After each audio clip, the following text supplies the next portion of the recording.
Hi everyone, my name is Michael and welcome to my channel about language learning.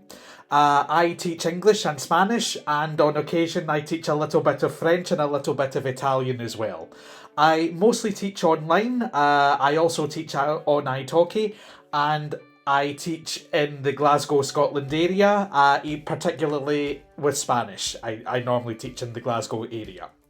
So this video today is going to be an introduction to the Italian language. And today I'll talk about why Italian is a good choice if you want to learn a new language. I'll also talk about some of the challenges for native English speakers who want to learn Italian. And I'll also talk about some of the reasons that Italian and English are not as distantly related as they first seem. So let's start with the important question. Why is Italian a great choice if you want to learn a new language? Well, there are many reasons, but firstly, if you have a knowledge of Italian, you will be able to communicate with 85 million Italian native speakers. The majority of them live in Italy, of course, but there are also Italian speakers in Switzerland and large-speaking Italian populations in other countries like the UK, the USA, and France. So with a knowledge of Italian, you will be able to communicate with people in another language besides English. Also, native Italian speakers are really appreciative if you know and speak some Italian with them. It shows an appreciation for their language, for their country, and for their culture. So if you go to an Italian-speaking country and you speak some Italian, even if it's only the basics, you will see firsthand how positively people react. And in return, to show their appreciation, they will help you learn Italian or speak Italian in any way that they can. So you will get great encouragement from native Italian speakers on your language learning journey. Another great reason to learn Italian is that Italian culture is so rich. Let's start with music. There have been so many beautiful Italian songs recorded, particularly since the 1950s. There's Volare, which was allegedly inspired by the songwriter gazing drunkenly at a blue picture. There's also the beautiful, almost operatic love songs by the likes of Andrea Bocelli and Il Divo. And there's also this year's beautiful love song, which is Italy's entry for the 2022 Eurovision Song Contest, Brividi. So you'll be able to enjoy all of these fantastic songs in the Italian language. You will also be able to watch Italian classic films, which are considered some of the greatest in the world. Movies like La Vita è Bella and La Dolce Vita, for example. Italy has also produced some of the world's most renowned literature, so you will be able to read great Italian classics like Pinocchio and Dante's Inferno, both of which are incredibly famous Italian stories. So, with a knowledge of Italian, you can open up a whole new world of culture, including music, movies, and literature. Now, if you're new to the Italian language, you might be wondering how easy or how difficult Italian is to learn. Well, the truth is, there is no objectively easy or objectively difficult language to learn. Whether or not a language is easy to learn depends on many different factors, and Italian is no exception to that. So let's look at a few of these factors in turn. So we'll look at some of the things that make Italian challenging for native speakers of English, and some of the things about the Italian language that can help you when you're learning. So let's get the bad news out of the way first. Let's start with some of the features about the Italian language that can be challenging for native English speakers who are learning it. Number 1, nouns and gender. Okay, if you've learned another European language, particularly French or Spanish for example, you'll probably be familiar with this concept. Italian, like other European languages, divides nouns into different categories, masculine and feminine. Now, in English we do this a little bit, but usually only when we are talking about animals or people. So for example, cow and bull. feminine and masculine. Brother and sister, masculine and feminine, for example. However, in Italian, every noun is divided into masculine and feminine. And that can be a little bit tricky for native English speakers because generally we don't do that. In English, for example, a table is just a table. It's not masculine and it's not feminine. However, in Italian, for example, the word vino is masculine, which means wine. Vino, wine. And the word casa, which means house, is feminine. Now, it's important to know in Italian whether a noun is masculine or feminine, and I'll explain the reason for that a little bit later on. But this can be tricky for native English speakers because generally we don't have to think about this. Number 2, matching word endings. Okay, so a moment ago I said that every Italian noun is either masculine or feminine, and it's important to know which category a noun belongs to. The reason for this is because in Italian, the other words in a sentence, like adjectives, for example, the endings of those words can change depending on whether the noun that they are talking about is masculine or feminine. Okay, let's take the word white as an example. Now, in English, something that's white is always white. The word white never changes. Doesn't matter if you're talking about a person, a dress, a table, a house, or anything else. Okay, but the word white changes in Italian depending on whether the noun is masculine or feminine. So, vino, which is masculine, wine, if we have white wine, then it's vino bianco. Bianco is white. However, if we're talking about the house, and remember house, casa, is feminine, then bianco changes to bianca. Okay, so we have casa bianca.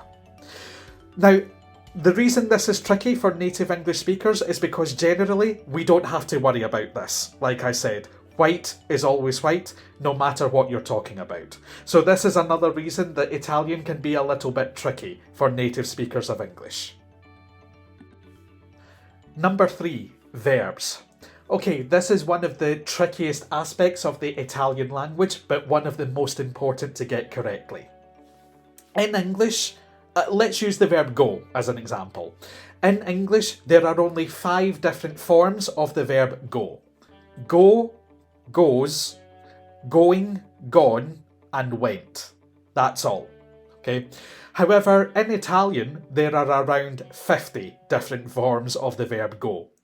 The reason for that is because Italian changes the ending of the verb to describe who is doing the action.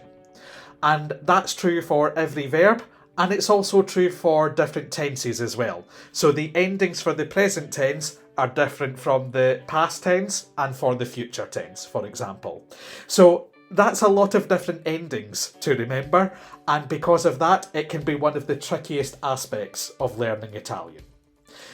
Don't let these difficult aspects of the language discourage you from learning it though, because, like everything else, the more you practice, the easier it becomes. And the good news is when you're learning a language, you get plenty of practice at all of these different aspects. So please don't be discouraged by some of these difficult aspects of the Italian language. Okay, so now that we've looked at some of the challenges of Italian, let's have a look at some of the features of the Italian language that can help you when it comes to learning it. Number 1, shared vocabulary. So, Italian is descended from Latin, and English has a lot of Latin-based vocabulary. Therefore, Italian and English have a lot of shared vocabulary. Sometimes the word is written exactly the same, and with a different pronunciation, and other times the word is very similar but with a slightly different form. But the chances are, if you see an Italian word and it looks exactly like an English word, then the chances are it has the same meaning. So you can use this shared vocabulary when it comes to memorising the meaning of words and using them in sentences. This will really help you. Number 2, spelling and pronunciation. One of the things that makes English difficult for people who are learning the English language is the spelling and the pronunciation. Very often in English, the spelling does not reflect the pronunciation, or vice versa. And also, in English, the same combinations of letters can have different pronunciations. So it can be a very tricky thing to learn about English spelling and pronunciation. In Italian, you don't have that problem because every letter or combination of letters has one pronunciation and it's always the same. So the letter I in Italian, for example, is always pronounced E, okay, like in the English word feet. It's never pronounced, for example, like in indigo or in isosceles. Okay, so once you learn the pronunciation, the Italian pronunciation of a letter or a combination of letters, it's always the same.